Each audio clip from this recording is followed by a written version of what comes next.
our unwavering commitment to defending their rights and freedoms.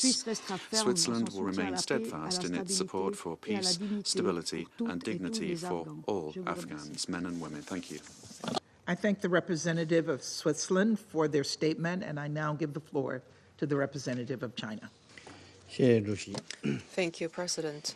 I thank Special Representative Altombayeva, USG Fletcher, and Ambassador Montalvo Salsa, Chair of the 1988 Sanction Committee, for their briefings. I've also listened carefully to the statements of civil society representatives. Currently, Afghanistan is at a critical stage of peaceful reconstruction. The security situation remains stable, the economy and people's livelihoods have gradually improved, and regional cooperation has become deeper and more solid.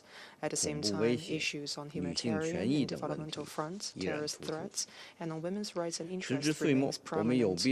As the end of the year approaches, it is necessary for us to take stock so that the international community can play a better role in solving the outstanding problems facing Afghanistan. I would like to state the following. First, the Afghan people are facing complex challenges such as food shortages, displacement, natural disasters, and contamination of explosive ordnance. Nearly 24 million people need humanitarian assistance. However, less than half of this year's humanitarian funds have been received, and many assistance projects such as food and demining projects have been put on hold. Humanitarian relief concerns the vital interest of all Afghan people and must not be used as a bargaining chip for political pressure. We call on traditional donors to increase financial investment. In particular, we call on the United States to unconditionally unfreeze and fully return overseas assets that belong to the Afghan people.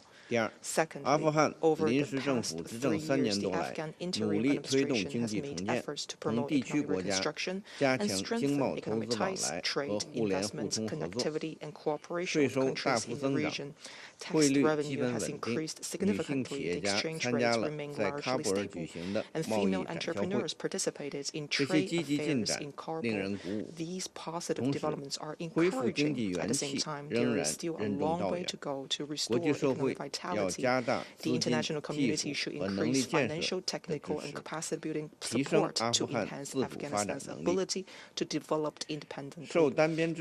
Affected by unilateral sanctions, Afghan's banking system has been isolated from the international financial system for a long time and faces a severe liquidity crisis, which has become a major obstacle to Afghanistan's development. Relevant countries should immediately and unconditionally lift illegal unilateral sanctions, support Afghanistan in rebuilding its financial system, and unleash its development potential.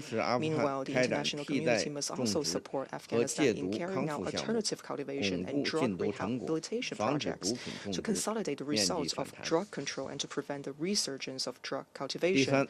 Third, the international community expects the Afghan interim administration to govern moderatively, build an inclusive government, and protect the basic rights and interests of all people.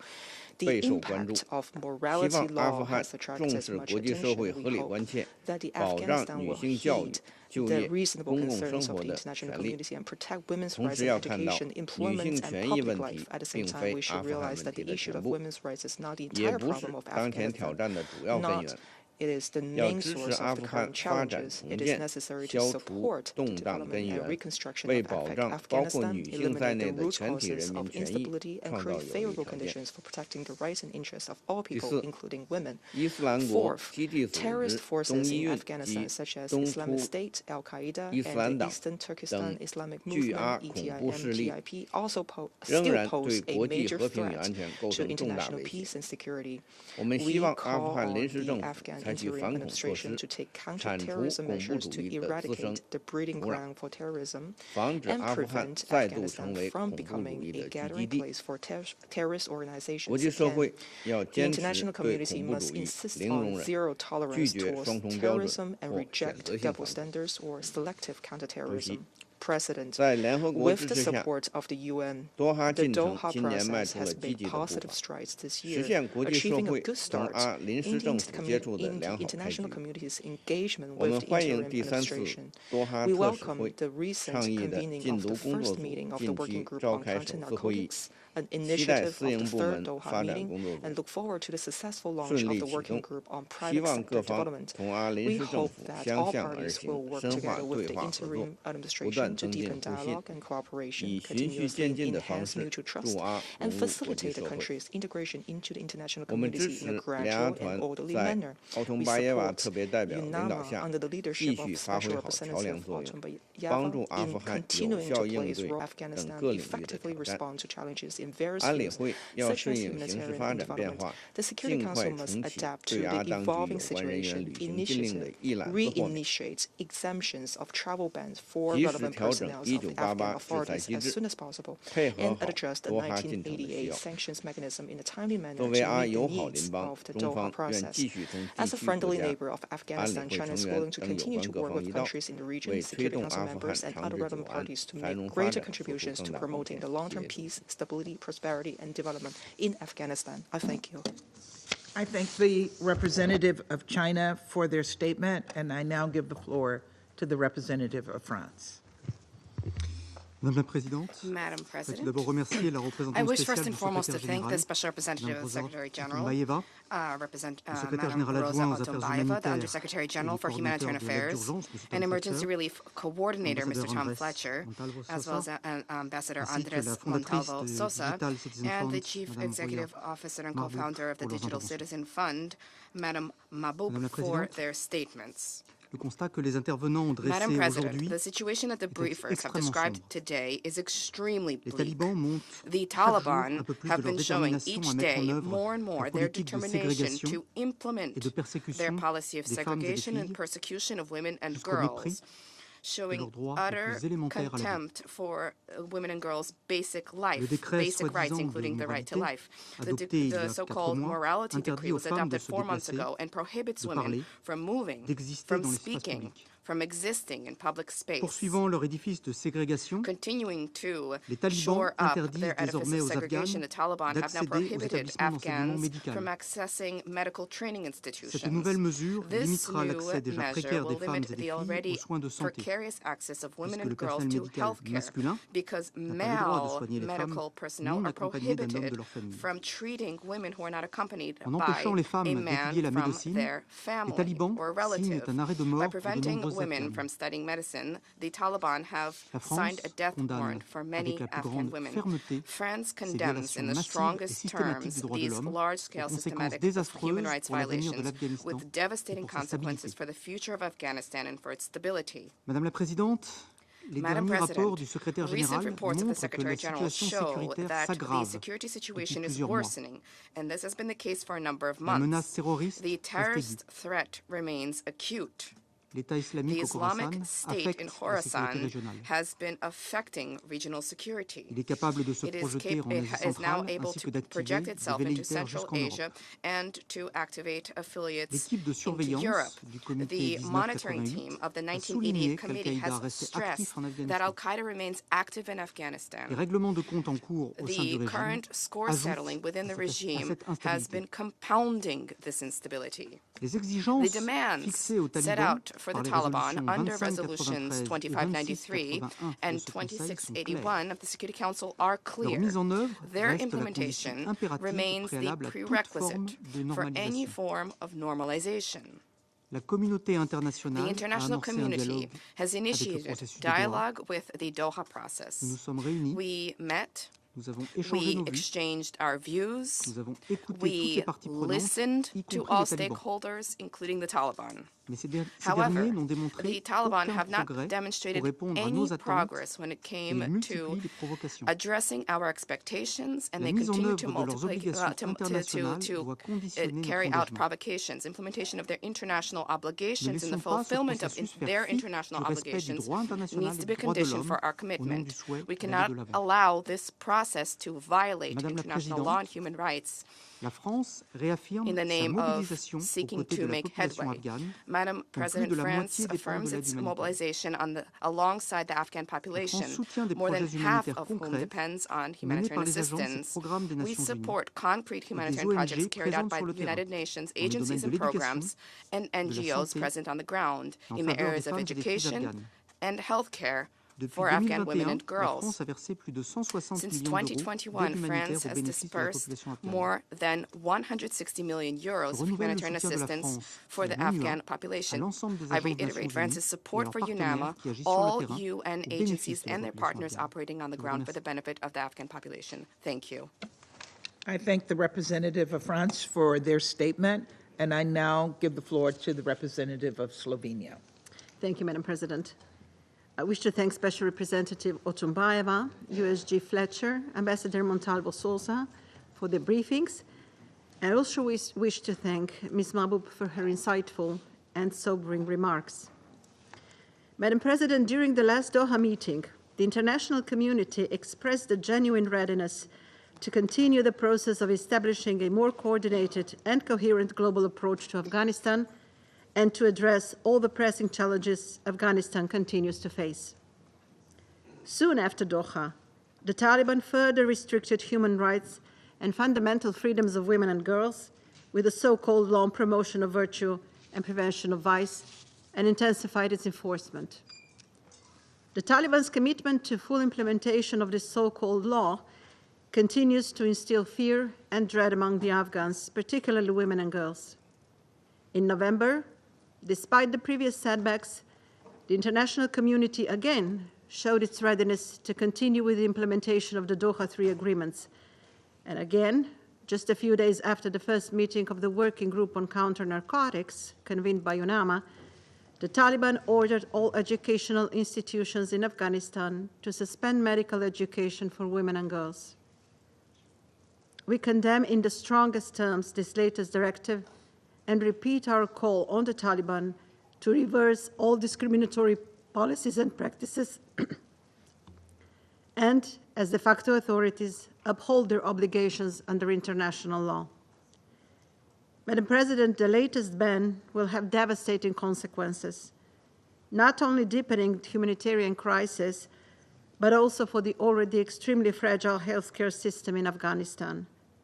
It will further limit and even prevent women and girls' access to health services and prevent a new generation of medical professionals from receiving training and critical medical education that saves lives. Statistics already indicate that Afghanistan has one of the highest maternal mortality rates. This troubling trend is likely to worsen, and it will put at risk a well-being of the whole nation. Improving the livelihood, welfare, safety and security of the entire Afghan population seems a distant or a non-concern to the Taliban. So we urge them once again to reverse and repeal this latest harmful discriminatory decision.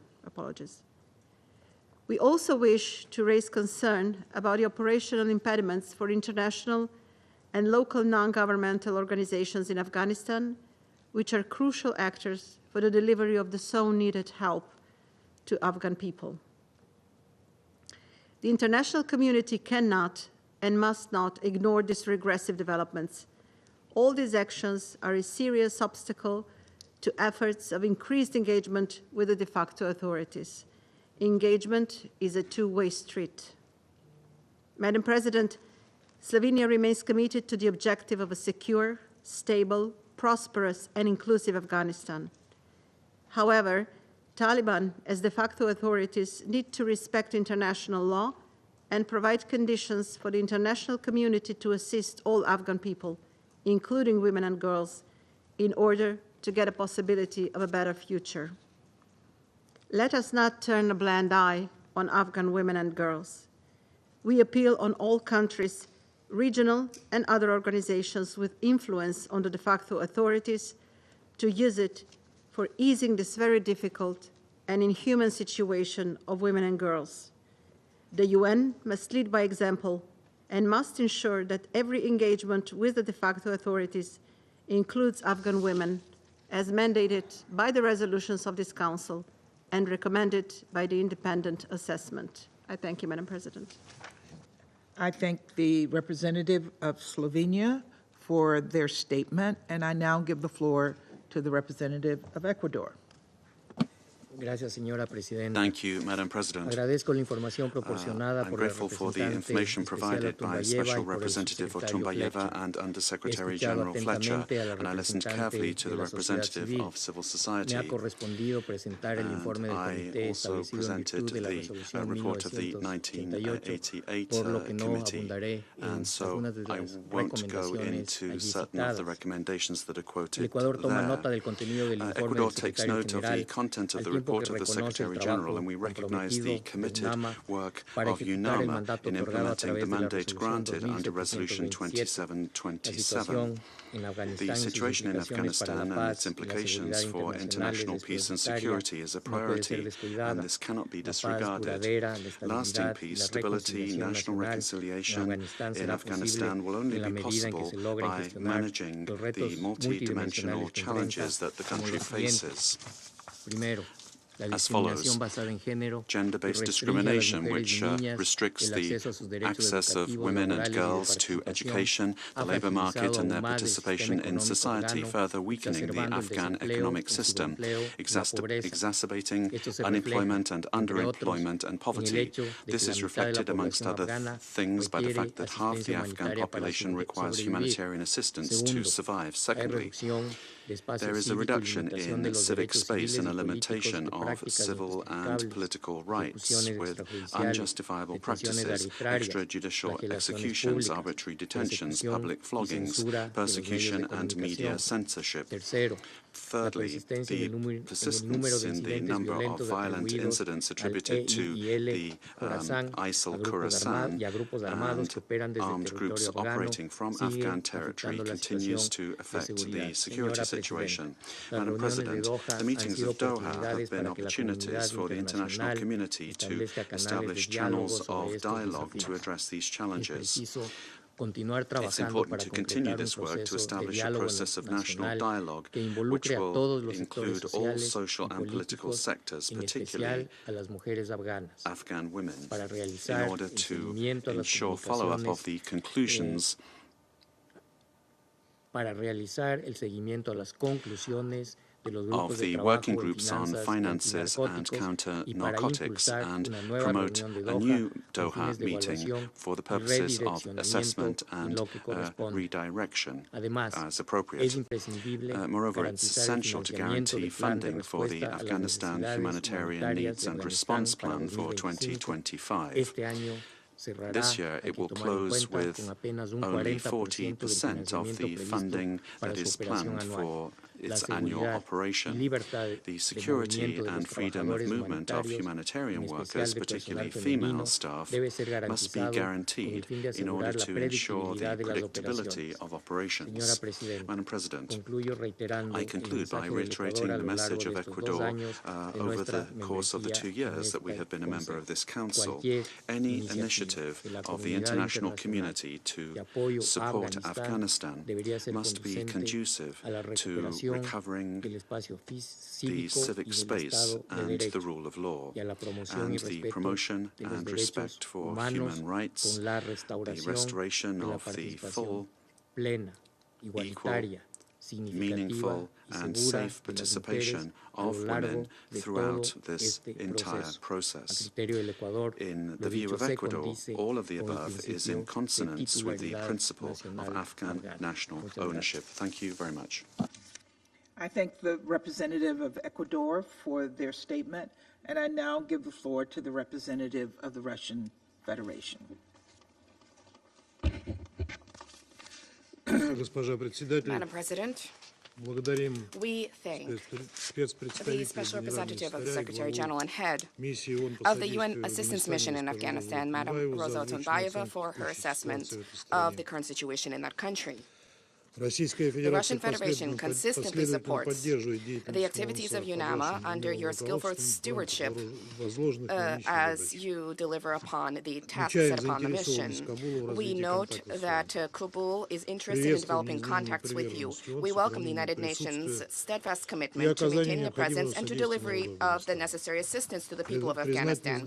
We are grateful to the report of the Undersecretary General for Humanitarian Affairs and Head of OCHA, Mr. Tom Fletcher, and we listened closely to the statement from the chair of the 1988 Security Council Sanctions Committee, Andres Montalvo Sosa, as well as the statement delivered by the civil society representative, Madam Mahbub. We are pleased with the fact that regional players today have also been going to be provided the floor during this discussion. Madam President, we take note of the Secretary General's report on the situation in Afghanistan. We wish to note the following. For a number of years now, the United Nations Security Council has been discussing the situation in that country. In this time, Afghanistan survived a Taliban rule in the 1990s, a 20-years-long war with the subsequent shameful flight of U.S. and NATO troops, and the return to power of the Taliban movement in August 2021. Amid this turbulence, what has remained unchanged is the following: empty Western promises to build a long-awaited peace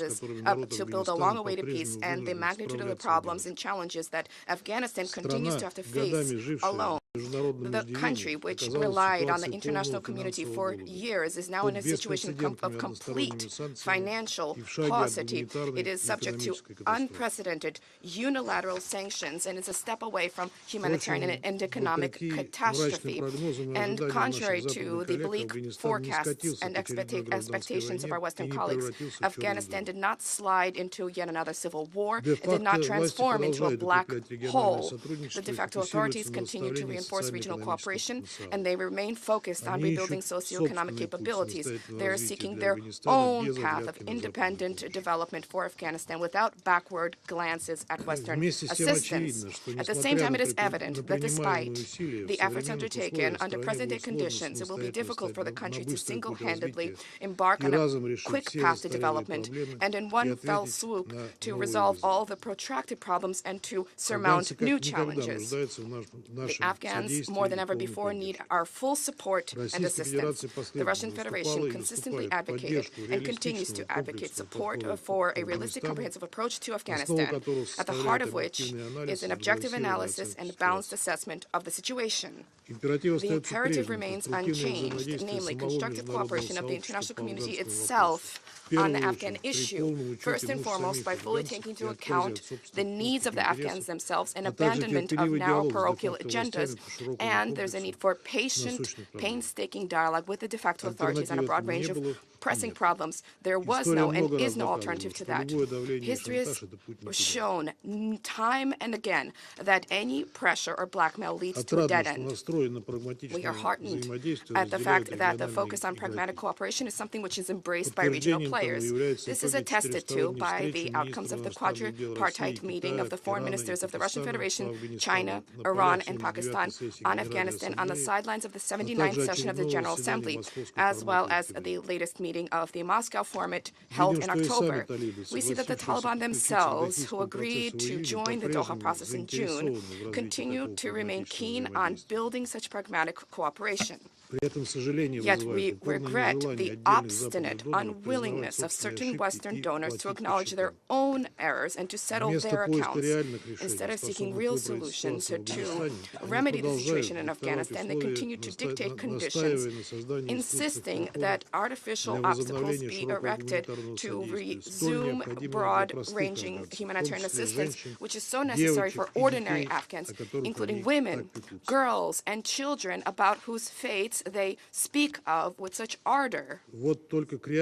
And yet when it comes to real assistance for resolving Afghan problems, that is by no means facilitated by the above-mentioned approach. We concur with the Secretary General regarding the complicated domestic political situation in Afghanistan.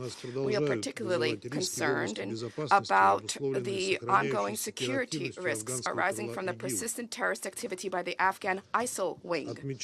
We take note of efforts undertaken by the de facto authorities. However, unfortunately, these can hardly be described as sufficient to definitively root out terrorism. We see that the fighters are enhancing their presence in the country, and they're deliberately escalating tensions, recruiting new fighters, including bringing in foreign terrorist fighters, and they continue to carry out new terrorist attacks whose victims include representatives of religious and ethnic minorities, including women and children. children. The goals remain the same. They're striving to project themselves as an alternative force and to thwart stability in Afghanistan and the region. Furthermore, the terrorists are regularly receiving financial support from abroad, and they are actively using social networks. In light of the quantity of weapons that Western troops left behind in the country, the threat of these weapons falling into the hands of fighters and their further spillover into the region and beyond is increasingly likely.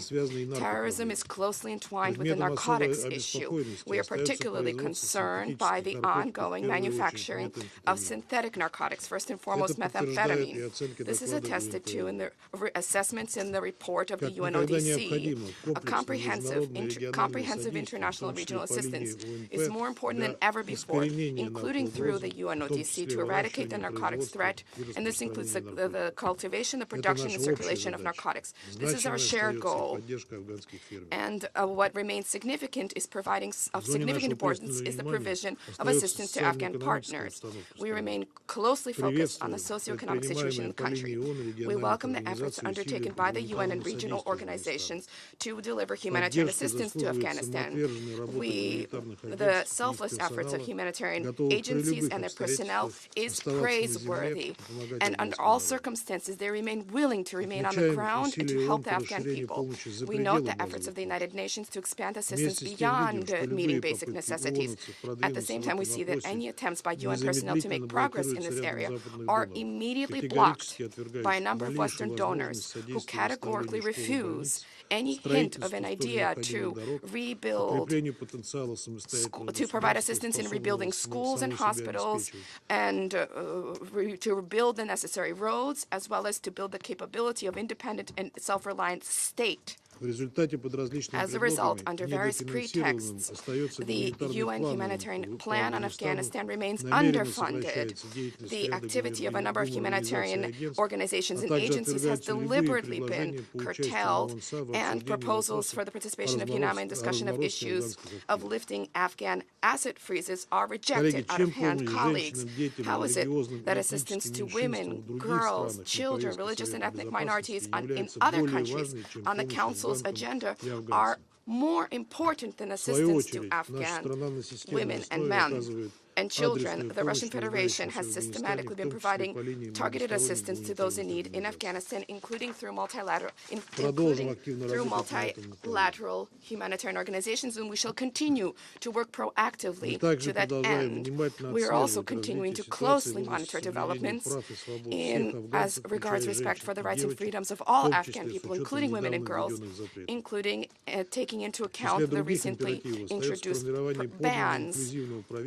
Other imperatives include the establishment of a genuinely inclusive government with the participation of all of the country's ethno-political groups, and we trust that we will see progress in both of these areas. Madam President, the Russian Federation fully supports the right and desire of the Afghan people to live in a peaceful, prosperous country free of terrorism and narcotics. Therein lies the key to order and stability in the region. However, building this long-term sustained peace is impossible without painstaking dialogue with the de facto authorities, which does not include imposing one's own views and priorities on them.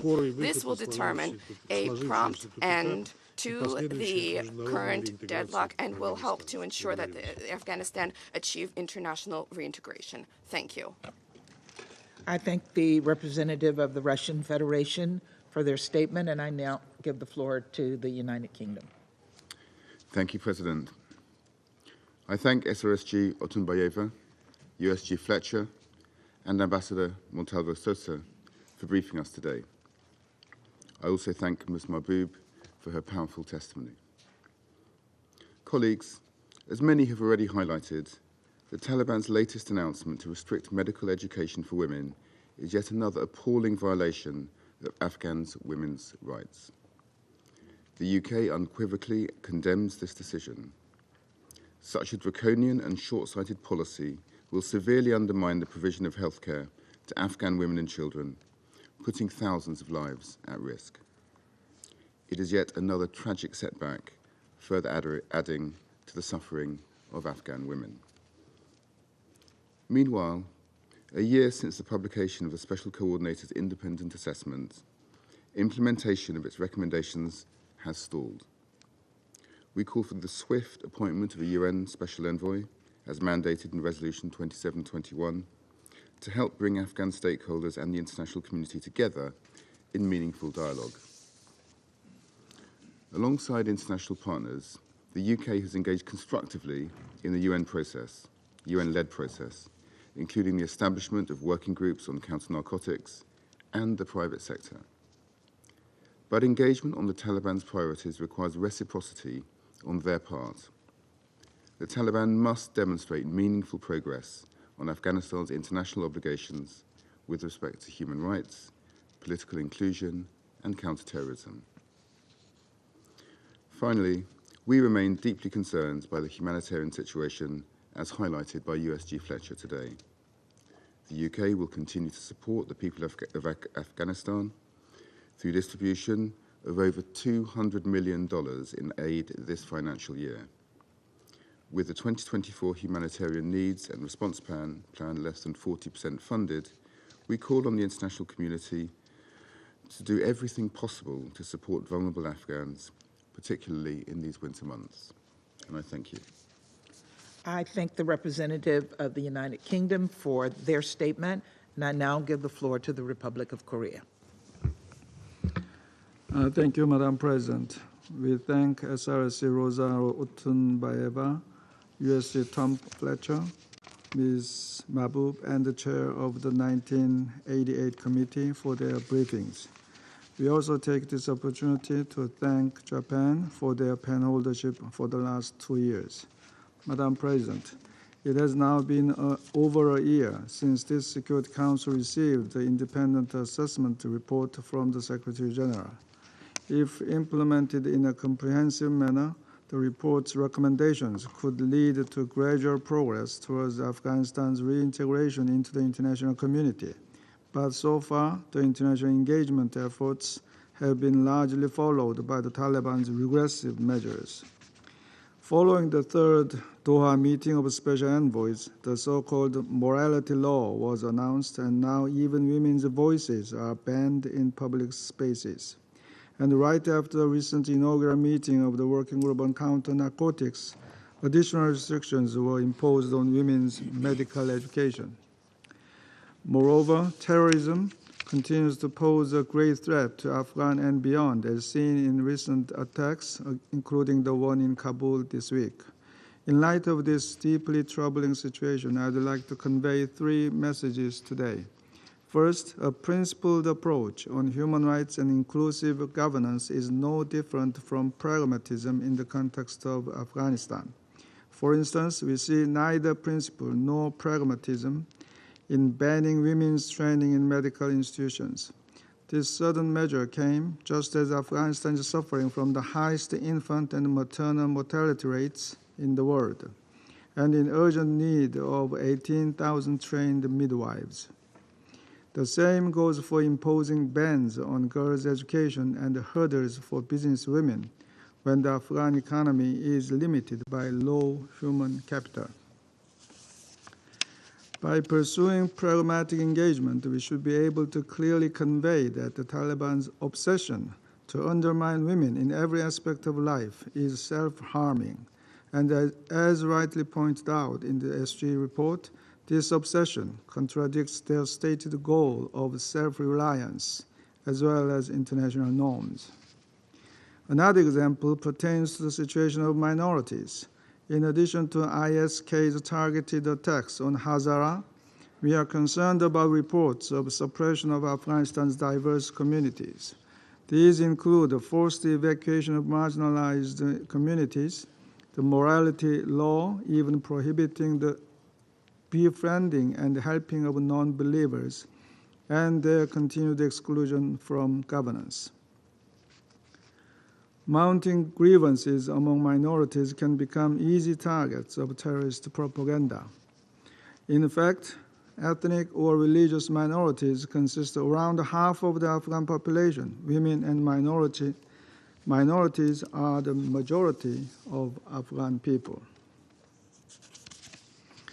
Second, as a long-standing donor, we strongly condemn obstructions to humanitarian operations in Afghanistan and call on all relevant actors to cooperate with UNAMA in facilitating humanitarian assistance.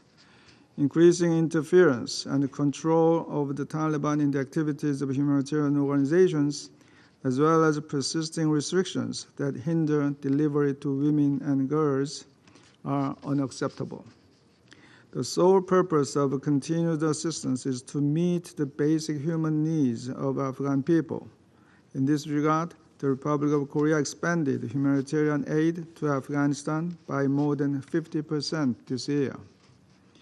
Our contribution of $20 million will include support to UNFPA for countering gender-based violence and improving maternal health care, as well as helping Afghan returnees and displaced populations through UNHCR and IOM.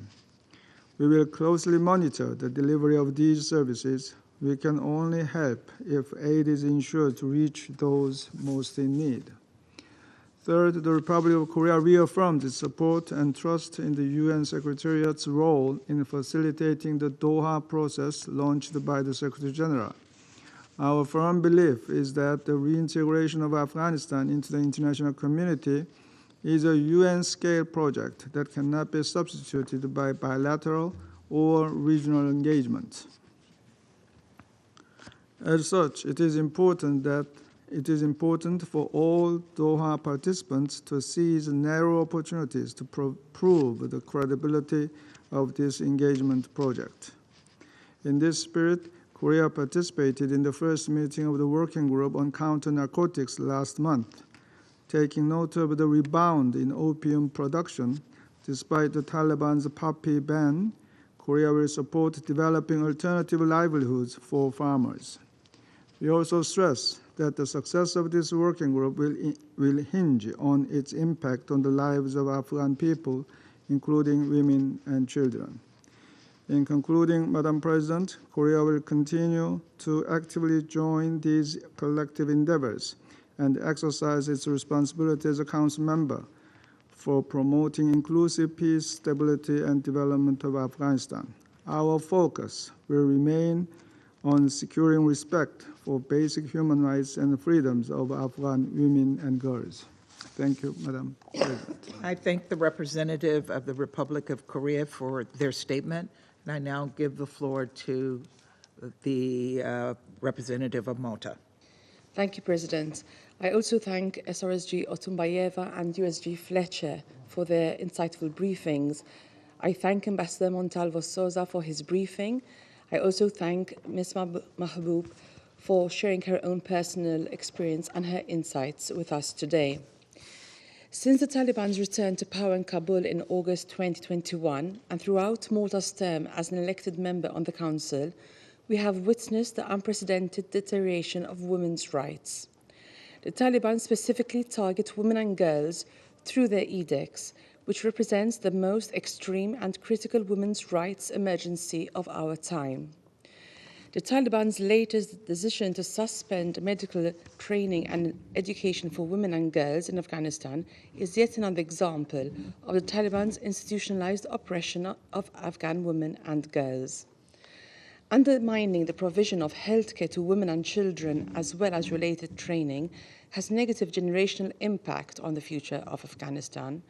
This policy targets women who face high levels of maternal and infant mortality. The Taliban's own policies taken together seek to effectively erase women from public life. Malta believes that this amounts to gender persecution. These extreme policies have been widely condemned, which explains the difficulty in pursuing a coherent international approach that advances a political pathway for Afghanistan while ensuring human rights accountability. Engagement with the Taliban must not come at the expense of women's rights.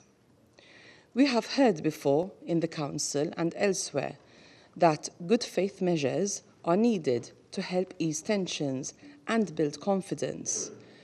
We must emphasize that we continue to refer to the catastrophic human rights situation in Afghanistan precisely because the Taliban themselves continue to increase the policies being adopted while actively taking efforts across Afghanistan to urge stricter adherence to these draconian rules. President, 23.7 million Afghans continue to require urgent humanitarian assistance. OCHA's reporting shows many incidents of interference by the Ministry for the Propagation of Virtue and the Prevention of Vice.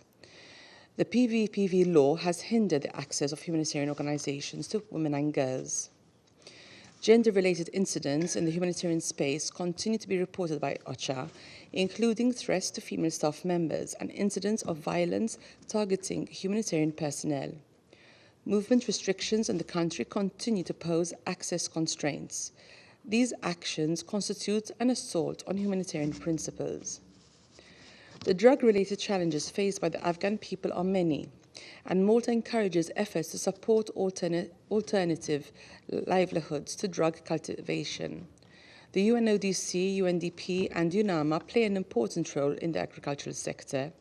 The transition from dependence on narcotics on the cash crop will take time, and a drug-free agricultural sector must be one in which women participate in. The future of Afghanistan's economic development cannot be realistically achieved with half of its population stripped of their economic independence. President, UNAMA's role remains crucial. I thank all the UNAMA team and all the UN agencies for their work.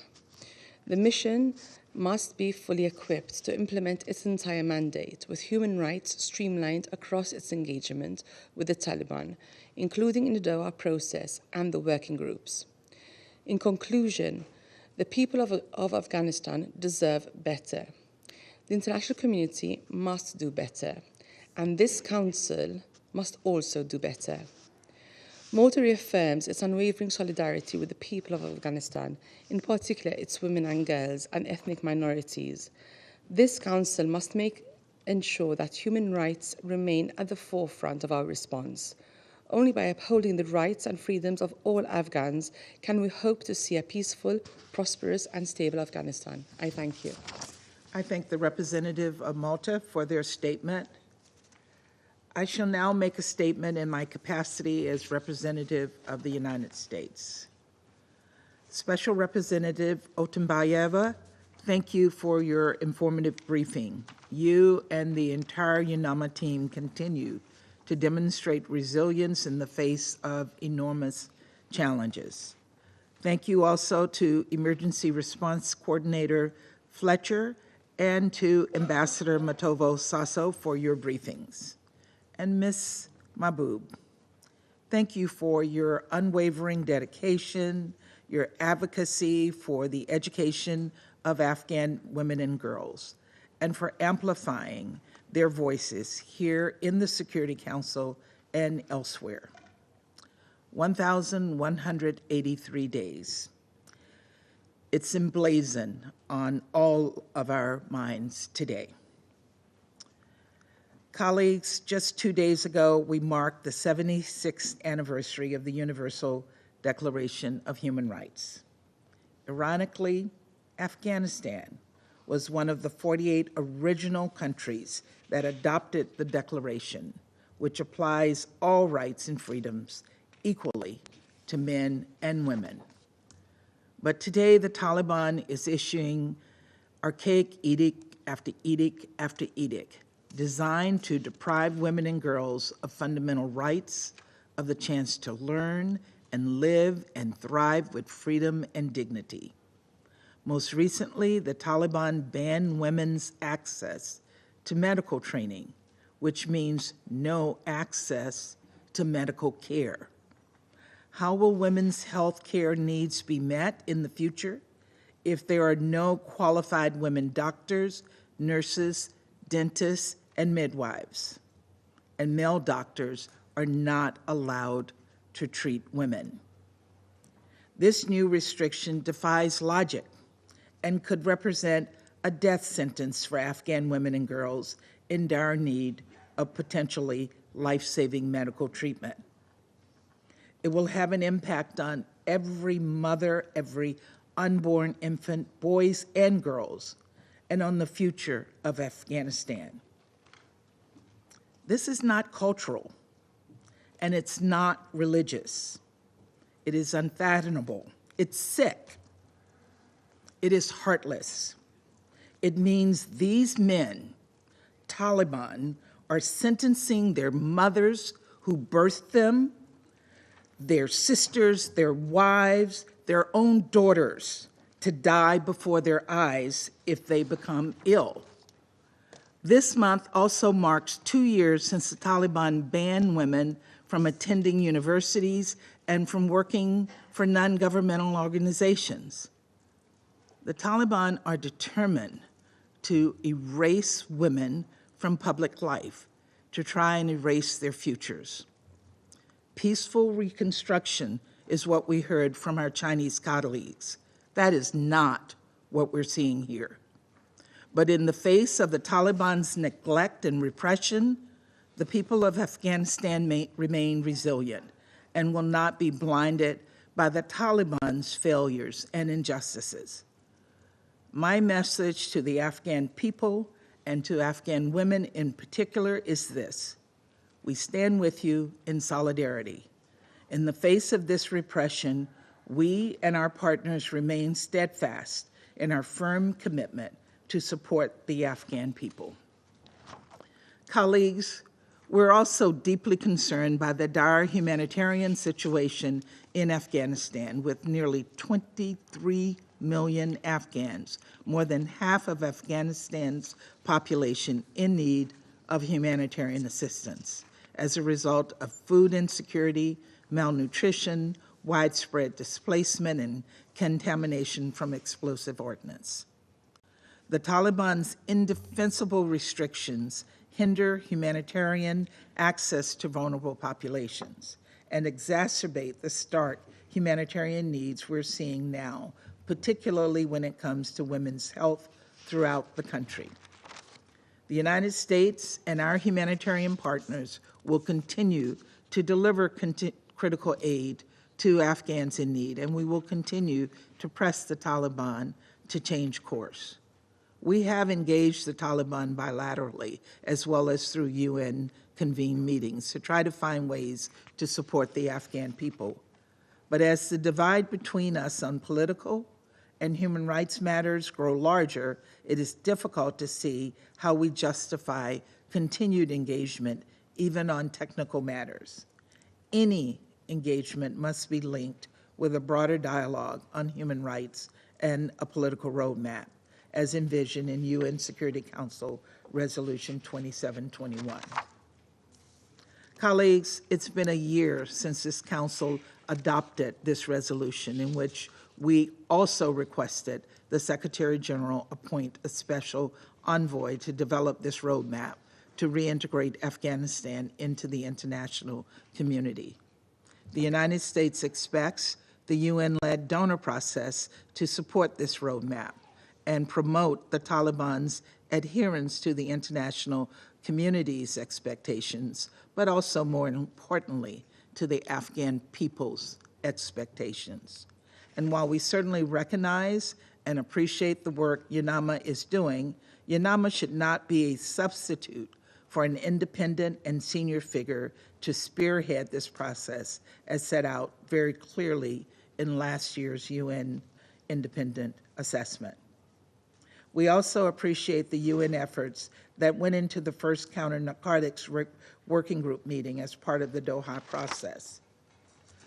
But I want to reiterate our call that Afghan experts, particularly women, must be meaningfully included throughout the Doha process and its working groups.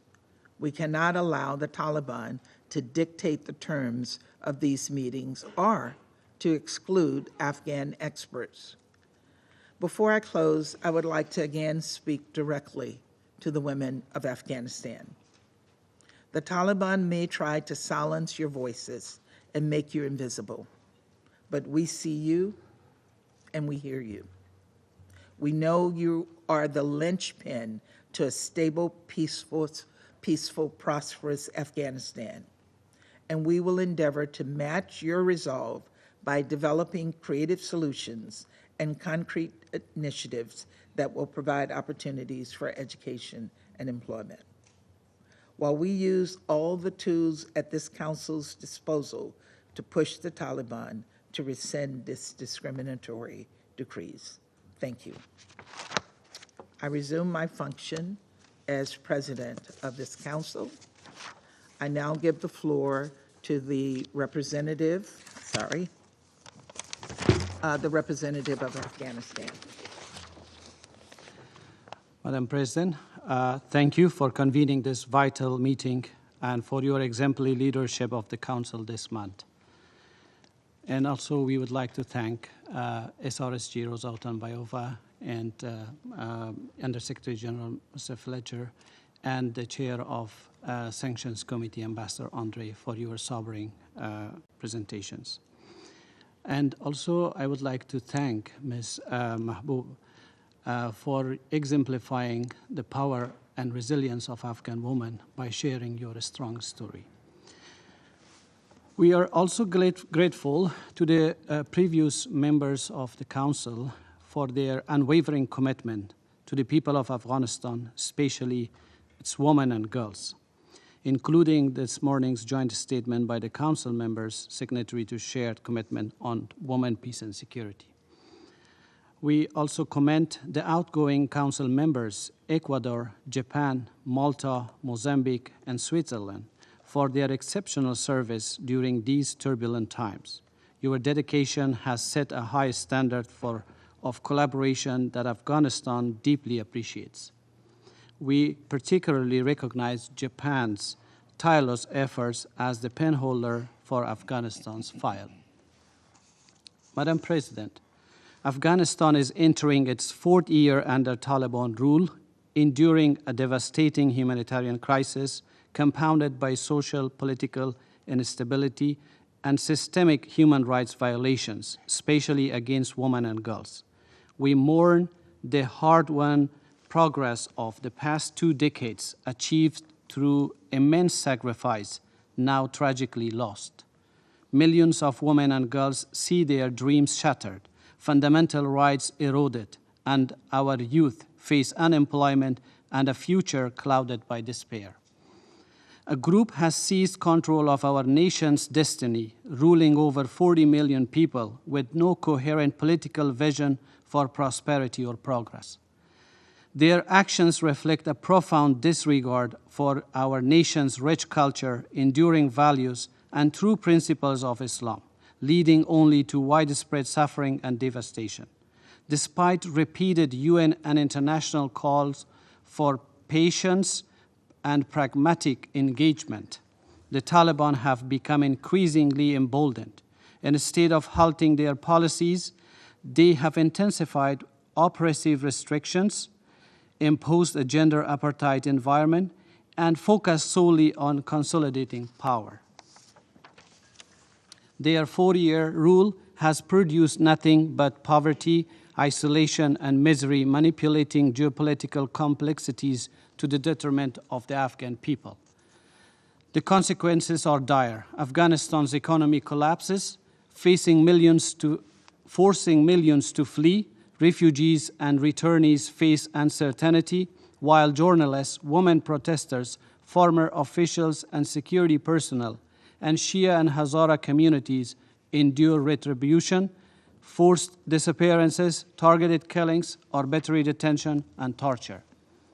The Taliban invest in extremist madrasas while opposing modern education, silencing women, and denying half of the population their basic rights.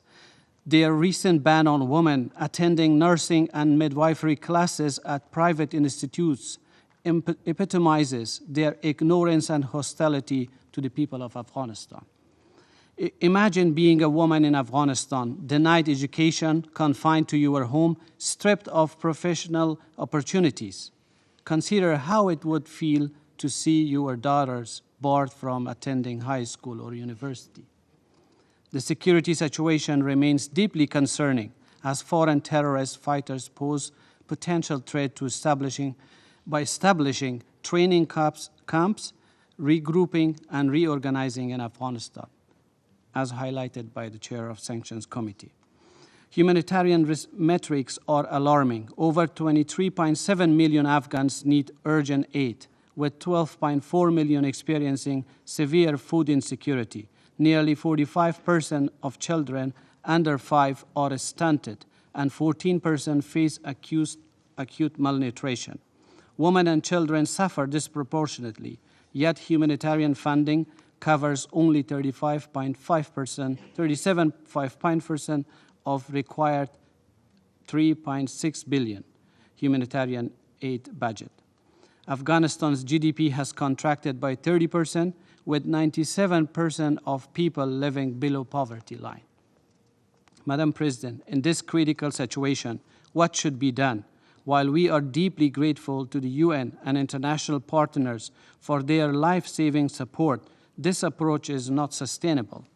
Achieving sustainable economic growth and self-sufficiency requires an accountable and inclusive government that effectively utilizes Afghanistan's natural resources, human capital, and development aid. To achieve this objective, a strong, united international position is necessary to support and facilitate political dialogue. However, the Taliban oppose political dialogue and continue ruling by force to solidify their power and maintain the status quo. We welcome the international community's principled stance on supporting inclusivity and pressing the Taliban to adhere to international human rights obligations and end their oppressive policies and restrictions on women and girls. We commend the statements of condemnation and practical actions aimed at holding the Taliban accountable under the International Criminal Court and the International Court of Justice for their systemic discrimination and gender-based persecution. We ask the ICC prosecutor to expedite the investigation. Justice and accountability are vital for rebuilding trust and restoring the rule of law. Mechanisms to document and address human rights violations must be strengthened. In this regard, we admire and support the work of Special Rapporteur on the situation of human rights in Afghanistan, and we welcome his recent report. We also support the extension of the mandate of monitoring team to ensure effective implementation of sanction regime and reporting activities of the Taliban. Given the decline in humanitarian funding, we call on the member states to advocate for increased funding to address Afghanistan's humanitarian crisis. Aid delivery must prioritize vulnerable groups and women's involvement, as well as ensuring effective through consistent oversight and reporting mechanisms. We also underline the importance of regional cooperation and commend our neighboring countries for their continued support in facilitating trade, transit, and humanitarian cooperation for the benefit of the Afghan people. We are deeply grateful to neighboring countries, particularly Pakistan and Iran, for hosting millions of Afghan refugees with remarkable patience and hospitality. However, as the winter intensifies, we call on these nations to halt any decisions on the expulsions of those Afghans whose lives are at risk, and all migrants, and appeal to international partners to fast-track resettlement programs while extending greater support to host communities. Madam President, the Taliban are not representative of Afghan people, culture, and true Islamic values. The Taliban must understand that legitimacy cannot be achieved through repressive policies and distorted interpretation of Sharia. Governance based on oppression and tyranny is unsustainable. Governance based on oppression and tyranny is unsustainable. History shows that tyrannical regimes eventually fall and people's resilience prevail. We call on the Taliban. Enough is enough. The Afghan people have endured decades of unimaginable suffering and conflict. It is time to cease inflicting further pain abandon oppressive policies, and respond to the legitimate demands of both Afghan people and international community. Prioritize education for all, uphold your commitments, and engage in meaningful political dialogue to establish an inclusive governance system that reflects the will of the people, upholds justice, and is rooted in the rule of law. To all Afghans, unite and craft a shared vision for a democratic, stable Afghanistan. Engage in dialogue through an Afghan-led and Afghan-owned process facilitated by the UN to find a political solution. Our plea to international community is clear. Prevent Afghanistan from becoming a terrorism breeding ground. Support efforts for a legitimate government system rooted in the people's will. Adopt a unified approach against the Taliban's actions using sanctions and other measures to ensure respect for the Afghan rights and demands.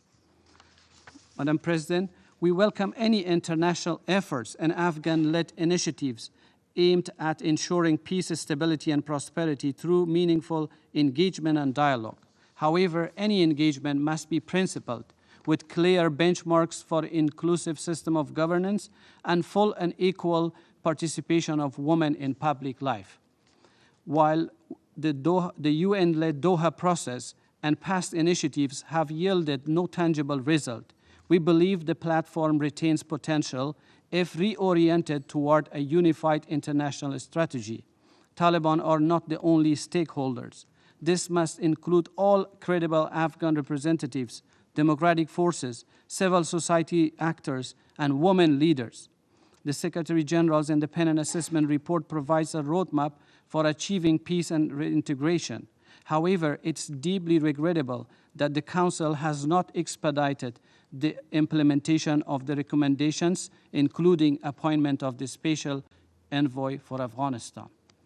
Madam President, in conclusion, despite the immense challenges my country faces, the resilient people of Afghanistan remain hopeful.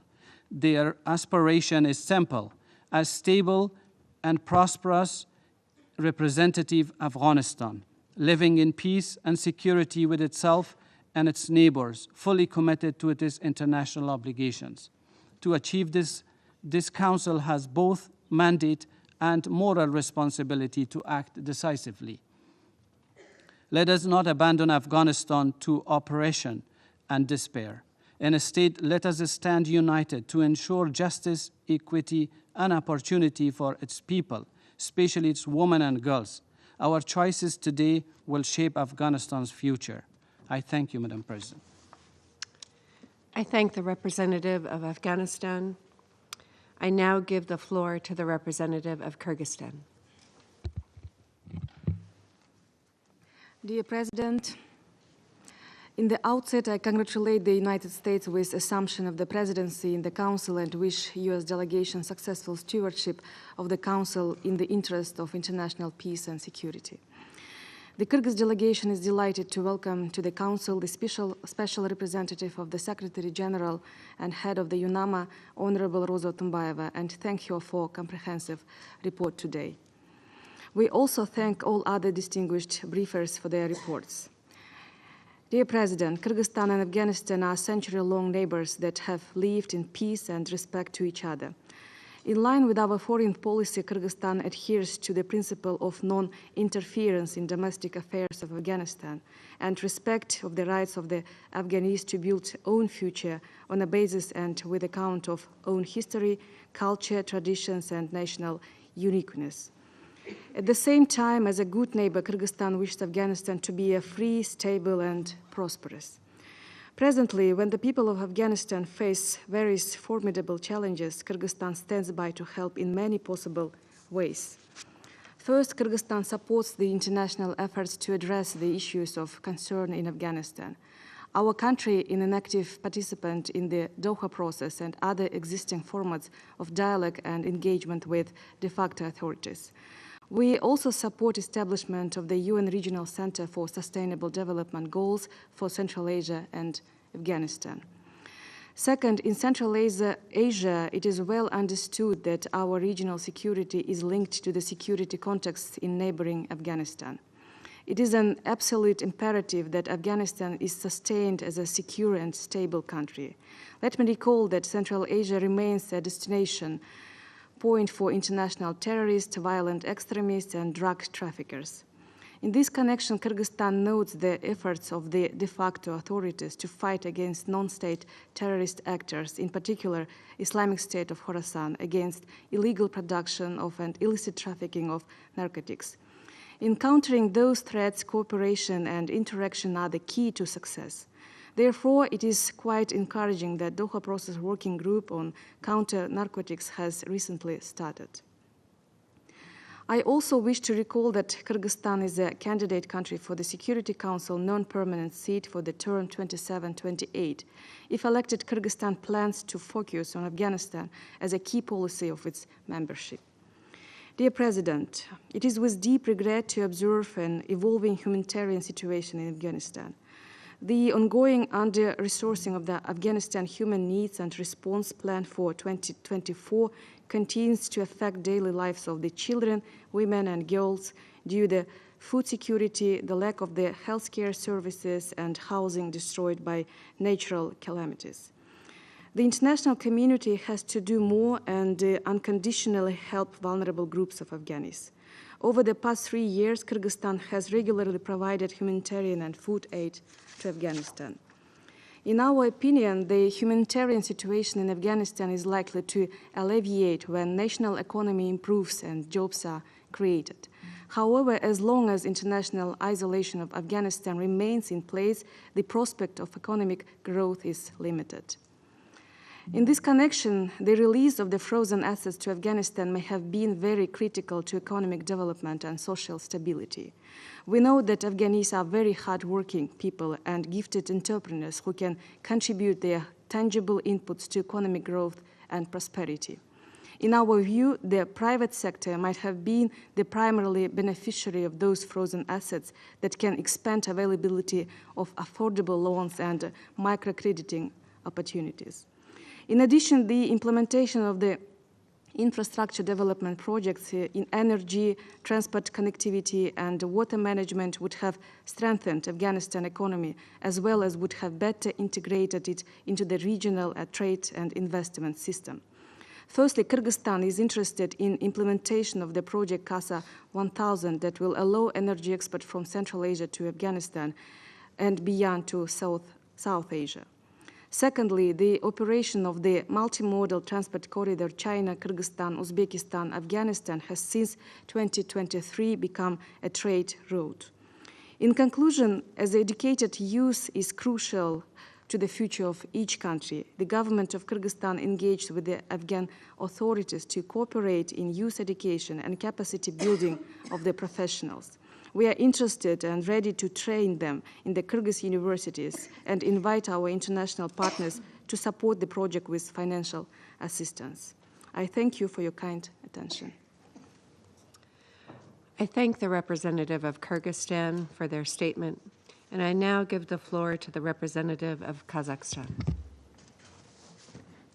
Thank you, Madam President. I join others in congratulating U.S. delegation on assumption of presidency of the Security Council and thanking Madam Rosa Otunbayeva for her insightful briefing on the activities of the UNAMA, as well as other briefers for their substantive and emotional presentations. Afghanistan's security, peace, and progress remain key priorities for Kazakhstan and Central Asia. The independent assessment presented to the Security Council as a vital guide not just for our discussion today, but serves as a pointer for future action. Kazakhstan adheres to the UN Security Council stance on the international recognition issue of the Taliban, and we would like to see its unwavering commitment to international humanitarian law and human rights of all Afghans. We firmly stand for meaningful participation of women in all spheres of life and for upholding the rights of minorities. While we have to work on accountability of de facto government, as our Afghan colleague stated today, We also join him in emphasizing the need for robust support to the ordinary Afghan people from their neighbors, as well as partners and international organizations, in order to accelerate progress. Integrating Afghanistan into the regional economic framework benefits not just the country, but also Central Asia and the global community. Infrastructure and connectivity projects are pivotal for linking Afghanistan to international trade, transport, logistics, and energy system for the country revitalization and job creation for ordinary people of this country. As close neighbors of Afghanistan, we see the solution in united and coordinated efforts of all stakeholders to assist the resilience of population of the struggling nation. At the 6th consultative meeting of Central Asian heads of state in Astana, our nations adopted the Central Asia 2040 concept and the roadmap for regional cooperation until 2027, emphasizing economic collaboration and assistance to Afghanistan. As a landlocked region, diversification of trade ties is crucial. Therefore, Kazakhstan, as a trading partner of Afghanistan, continues to foster economic cooperation. Notably, in October, we hosted a business forum where Kazakhstan and Afghanistan agreed on a strategy to achieve a mutual trade turnover of $3 billion. Kazakhstan also actively provides humanitarian aid to Afghanistan, particularly through partnerships with UN agencies such as the World Food Programme. We remain a reliable supplier of wheat and grain and engage in various large-scale procurement projects. My President, Kassym-Jomart Tokayev, has proposed establishing a UN regional center on sustainable development for Central Asia and Afghanistan in Almaty. This initiative, supported by all Central Asian nations, aims to strengthen Afghanistan's economy, create jobs for its youth, stem migration flows, and integrate the country into regional trade networks. Over time, economic stability will pave the way for Afghanistan's gradual political transformation, including advancement in women's rights. Structured, coordinated efforts by UN agencies and all stakeholders are essential to realizing the Secretary General's vision of delivering as one. Furthermore, the Doha meetings of special envoys reaffirmed the need for sustained dialogue with Taliban, particularly in trade, economic, and humanitarian domains. To conclude, Kazakhstan urges the international community to support Central Asia in aiding Afghanistan. We stand united with others in pursuing a peaceful, democratic, and prosperous Afghanistan in line with the Charter of the United Nations and other international norms. I thank you. I thank the representative of Kazakhstan for their remarks, and I now give the floor to the representative of the Islamic Republic of Iran. In the name of God, the compassionate, the merciful, Madam President, we thank the Special Representative for Afghanistan, Ms. Otunbayeva, and Under Secretary General for Humanitarian Affairs, Ms. Tom Fletcher, for their briefing. We also thank Ecuador Ambassador for his report. We listen carefully to Ms. Mahbub. We take note of the Secretary General's latest report, which highlights the numerous challenges confronting Afghanistan. I would like to highlight the following points. First, over 3 years after the de facto authorities took control, Afghanistan continues to face profound challenges, with the humanitarian crisis at the forefront. In 2024, an estimated 23.57 million people remain in need of assistance. Declined aid, significant funding gaps, and restrictions on female aid workers have exacerbated the crisis, placing women and children at highest risk. The international community must take effective action to prevent further suffering. Humanitarian assistance must be impartial, unconditional, and free from politicization. Frozen Afghan assets should be released, and sanctions must not obstruct economic recovery efforts. Failure to act will only deepen the plight of millions and jeopardize Afghanistan's future. Second, the security situation in Afghanistan remains critical.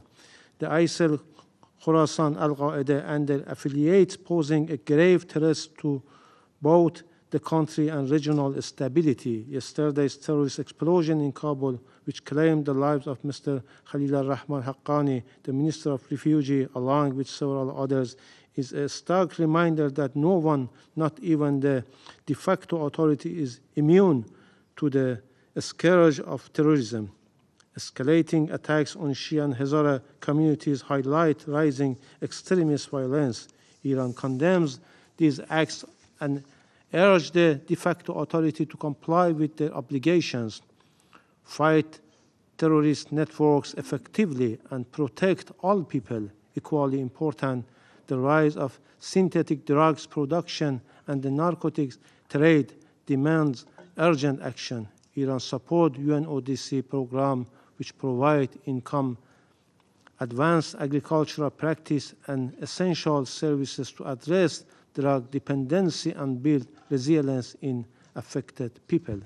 Third, Iran as a neighbor has shouldered disproportionate share of the burden stemming from Afghanistan crisis, especially after the reckless U.S. withdrawal in 2021.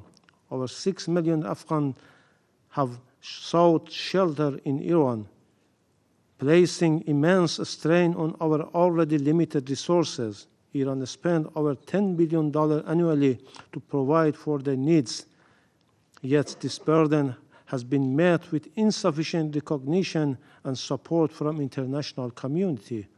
Host countries like Iran and Pakistan need sustained aid, while efforts must focus on enabling refugees' return by strengthening Afghanistan's capacity to provide housing, jobs, and essential services.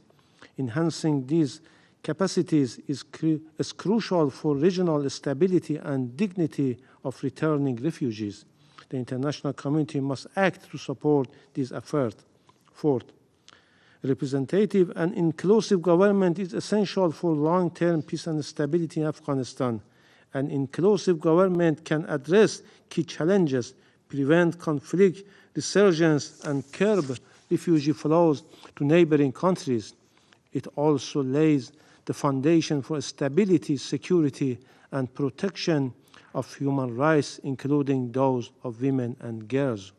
Fifth, we emphasize the necessity of sustained and coordinated international engagement with Afghanistan de facto authorities to tackle pressing challenges. In this context, the Doha process serves as an important platform. Iran welcomed the recent Doha meeting outcome, which led to establishment of working groups on counter-narcotics and the private sector. Iran participated actively in the first counter-narcotic working group meeting on 28 November and is prepared to contribute to the upcoming private sector working group to address challenges and support Afghanistan development. Iran supports the SRSG in the fulfilling its mandate and regards UNAMA as the significant mechanism for international affairs in promoting peace and stability. Sixth, Iran remains committed to regional initiatives that foster dialogue and active engagement with Afghanistan, including neighboring ministerial meeting, regional contact group, and the Moscow format. On 27 September, Iran hosted the third quadripartite foreign minister level meeting with China, Pakistan, and Russia here in New York to deepen engagement with Afghan authorities and promote regional stability. The joint statement of the meeting reaffirmed support for Afghanistan's sovereignty and independence, underscored the importance of inclusive governance, and highlighted concerns over terrorism. It also stressed the need to guarantee women and girls access to education, economic opportunities, and active participation in public life. Finally, the challenges in Afghanistan are significant, but they can be overcome with a coordinated, step-by-step approach to building trust and fostering stability. Iran is committed to actively supporting Afghanistan political, economic, and social reconstruction, working towards a brighter future for its people while promoting regional peace and security. Western countries whose prolonged occupation and abrupt withdrawal plunged Afghanistan into crisis have a moral, legal, and political obligation to contribute meaningfully to the country's rebuilding efforts. I thank you. I thank the representative of the Islamic Republic of Iran for their statement, and I now give the floor to the representative of India. Madam President, I thank you for convening this very important meeting. We appreciate the briefing by SRSG Otunbayeva and thank her for updating the Council on the recent developments. The views and insights of Ambassador Sosa, USG Tom Fletcher, and the civil society briefer were also extremely helpful. India has historical and civilizational relationship with the people of Afghanistan. As its contiguous neighbor, these historical people-to-people exchanges have forged unbreakable bonds of a special relationship. This is the basis of our contemporary engagement with Afghanistan. Madam President, India is closely monitoring the situation in Afghanistan and has been actively engaged in regional and international efforts to maintain stability and peace in Afghanistan. Our broad approach remains to provide humanitarian and development assistance to the people of Afghanistan and to create an international consensus under the UN framework to resolve various issues between the de facto authorities in Afghanistan and the international community. Our participation in the UN meetings in Doha, in the Moscow format, and other fora are a reflection of our efforts to secure peace, stability, and development in Afghanistan. India has also joined the two UNAMA working groups on counter-narcotics and enabling private sector in Afghanistan. This Council, through its Resolution 2593 of 2021, had demanded that Afghan territory not be used to threaten or attack any country, and had reiterated the importance of combating terrorism in Afghanistan.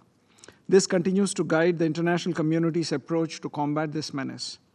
The resolution's call on all donors and international humanitarian actors to provide humanitarian assistance to Afghanistan should continue to remain a shared global priority.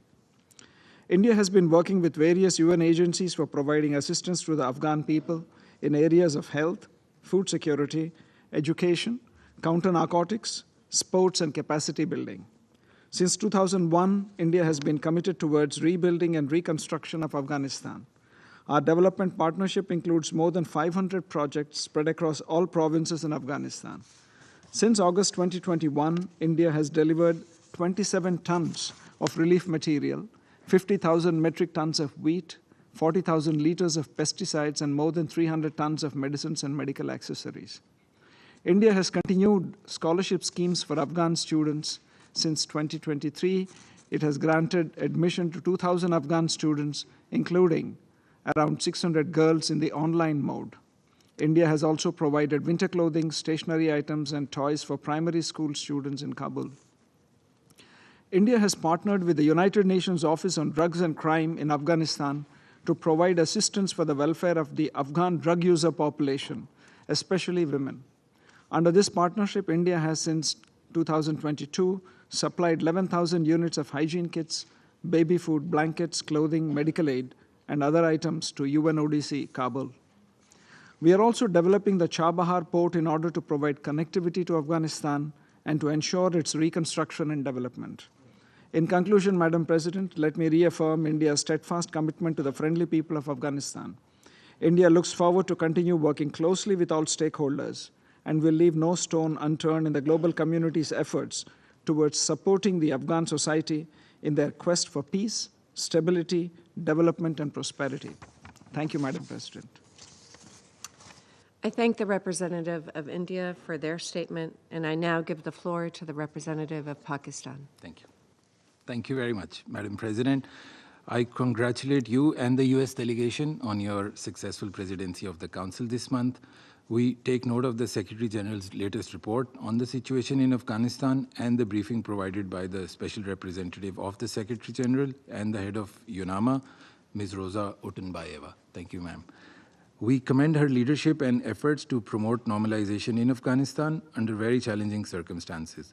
We also thank the briefers for their very useful insights.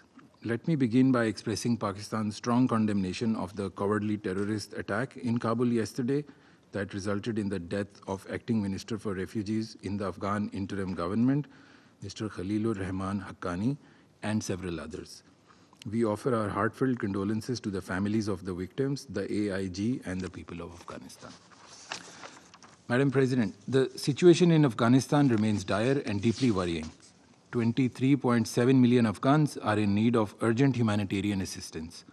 While we are encouraged to see improvements in funding for the Afghanistan Humanitarian Needs and Response Plan, it remains severely underfunded at 37.5% of the required $3.06 billion. This plan must be fully funded without preconditions for the welfare and well-being of the vulnerable Afghan people. Pakistan supports efforts for revival of the Afghan economy and its banking system, addressing liquidity challenges and exploring pathways for unfreezing Afghanistan's national reserves. We are committed to expanding trade relations and commercial linkages with Afghanistan, including through implementation of planned infrastructure and regional connectivity projects such as TAPI, CASA 1000, and Uzbekistan-Afghanistan-Pakistan railway projects. Madam President, Pakistan was the first to advocate sustained engagement with the AIG, and we welcome all such initiatives, including through the ongoing rounds of the Doha process, to help address Afghanistan's problems. However, the effort being undertaken in the framework of the Doha process must go beyond counter-narcotics and the private sector. It must encompass the fundamental issues that have been identified by the international community, especially in the independent assessment submitted by the UN Special Coordinator, Ambassador Feridun Sinirlioglu. Madam President, as noted in the Secretary General's report, Afghanistan continues to face multiple challenges, including terrorism, human rights, political inclusivity, fragile economy, and widespread poverty. These problems are also affecting the region, particularly neighboring countries like Pakistan, that have sustained millions of Afghan refugees for decades and borne the brunt of more recent population flows from Afghanistan. Terrorism within and from Afghanistan poses the single most serious threat to the country, to the region, and to the world. While the AIG is fighting ISIL-K or Daesh, the threat from various other terrorist groups such as Al-Qaeda, the TTP, and others has yet to be addressed. The TTP, with 6,000 fighters, is the largest listed terrorist organization operating in Afghanistan. With safe havens close to our border, it poses a direct and daily threat to Pakistan's security. The TTP is responsible for a number of terrorist attacks in Pakistan, causing the loss of lives of hundreds of innocent Pakistani civilians and law enforcement officials. In countering the TTP's cross-border operations, our security and border officials have confiscated some of the modern weapons acquired by the AIG from stocks left behind by foreign forces. The TTP also receives external support and financing from our adversary. The TTP is fast emerging as an umbrella organization for other terrorist groups in the area, with clear objectives of destabilizing Afghanistan's neighbors. We have evidence of its collaboration with other terrorist groups like the Majid Brigade that is utilizing terrorism to disrupt Pakistan's economic cooperation with China, especially CPEC. Given its long association with Al-Qaeda, the TTP could emerge as Al-Qaeda's arm with a regional and global terrorist agenda. Pakistan will take all necessary national measures to eliminate these threats. We will continue to cooperate with regional and international efforts to effectively root out the menace of terrorism. Madam President, the international community also expects the AIG to fulfill its declared commitments on human rights and political inclusion. Instead of easing earlier restrictions, the AIG has intensified the restrictions on women and girls. These restrictions are contrary to Islamic precepts, jurisprudence, and the Sharia. Madam President, Pakistan shares the desire of most of our neighbors and the international community to enhance the prospects of stability and normalization in Afghanistan and to engage constructively with the AIG. Yet, engagement does not imply international acceptance of policies that contravene international law and Afghanistan's legal and political obligations. And engagement must have clear objectives and purpose. We need a roadmap of the specific and reciprocal actions to be taken by the AIG and the international community to achieve the goal of normalization in Afghanistan. The AIG spokesperson has himself asked for implementation of the Special Coordinator's plan. This is the only viable recipe for economic revival, long-term development, and sustainable peace, security, and development in Afghanistan. The destinies of Pakistan and Afghanistan are intertwined. underpinned by bonds of history, geography, ethnicity, language, faith, and culture. The suffering of our Afghan brothers and sisters affects the Pakistani people deeply. There is no country that is more eager than Pakistan to see Afghanistan return to the international community's fold. Pakistan will continue to play a proactive role to achieve the much-needed and long-awaited peace, stability, and development that the people of Afghanistan rightfully deserve after more than 4 decades of conflict. And we will continue to engage at the bilateral, regional, and international level to realize these aims, including as a non-permanent member of the Security Council for the term 2025-2026. I thank you very much. I thank the representative of Pakistan for their remarks. There are no more names inscribed on the list of speakers. The meeting is adjourned.